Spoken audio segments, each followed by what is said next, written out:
दुर्गा सप्तशती अध्याय 6 ऋषि ने कहा। देवी के वचन सुनकर दूत क्रोध से भर गया और वापस लौटकर दैत्यों के राजा को विस्तार पूर्वक सब बातें बता दी।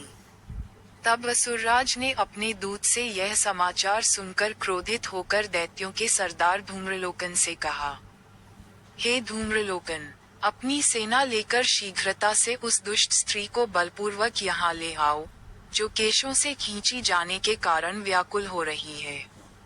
यदि कोई अन्य व्यक्ति उसका रक्षक बनकर खड़ा हो, तो उसे मार दिया जाए, चाहे वह देवता हो, यक्ष हो या गंधर्व हो। ऋषि ने कहा। तब शुंभ की आज्ञा पाकर दुर्लोचन नामक असुर 60,000 असुरों को साथ लेकर शीघ्रता से आगे बढ़ा। बर्फीले पर्वत पर स्थित देवी को देखकर उसने उनसे ऊंची आवाज में कहा, शुंभ और निशुंभ के पास आओ। यदि तुम अब प्रसन्नतापूर्वक मेरे स्वामी के पास नहीं जाओगी, तो मैं तुम्हें बलपूर्वक ले जा रही हूँ, क्योंकि मैं तुम्हारे बालों से घसीटते हुए तुम्हें व्यथित कर रही हूँ। देवी ने कहा। ऋषि ने कहा, तुम असुरों के राजा द्वारा भेजे गए हो, जो स्वयं शक्तिशाली हैं और जिनके साथ सेना भी है।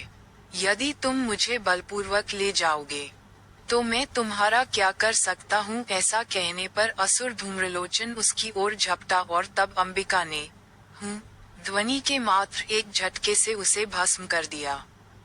तब असुरों की विशाल सेना क्रोधित हो गई और अंबिका पर तीखे बाण, भाले और कुल्हाड़ियों की वर्षा करने लगी। तब देवी का वाहन सिंह क्रोध में अपनी अयाल हिलाता हुआ और भयंकर गर्जना करता हुआ असुरों की सेना पर टूट पड़ा।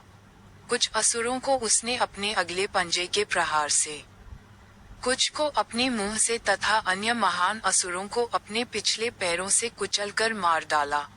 शेर ने अपने पंजों से कुछ लोगों के दिल फाड़ डाले और पंजे के वार से कुछ लोगों के सिर काट डाले, और उसने दूसरों के हाथ और सिर काट डाले, और अपनी अयाल हिलाते हुए दूसरों के हृदय से रक्त पिया। उस महाप्रतापी और अत्यंत क्रोधित सिंह ने, जो देवी को धारण किए हुए था, क्षण भर में ही उस समस्त सेना को नष्ट कर दिया।